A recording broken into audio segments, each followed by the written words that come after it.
Welcome back mga katambalan, mga hot topic and issue pag-usapan natin. Update po tayo kay Barbie Fortesa na kung saan nga po ipinakita na ng stylist at kaibigan nitong si Barbie na si Janra ang suot po nitong si Barbie sa ginaganap na po ng GMA Gala 2025.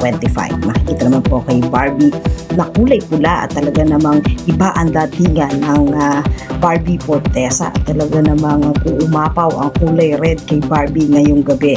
At ang suot nga po ni Barbie ay nakalagay po doon ay beneath the moon seductive light, she's on the fool's velvet night, the room forget to beneath or speak, she is the thrill, the bold mystique. Na talaga namang ibang iba yung mga video at photo na inilabas nitong si Janra. Makikita naman po sa post nitong si Janra na talaga namang iba ang dating ngayong gabi ng isang Barbie Fortesa. At talaga namang lutang na lutang ang kagandahan nitong si Barbie sa ginaganap nga po na GMA Gala 2025. Pinakita rin yung mga photos at mga post itong si Barbie. Talaga namang iba ang datingan ngayon nitong si Barbie. At kasabay naman ni Barbie na rumampa sina Bianca Umali, ang kanyang kumare, at si Ruru Madrid. At talaga namang nag-uumapaw ang kagandahan at kagapuhan ng mga dumalo sa GMA Gala. At syempre hindi nagpatalbog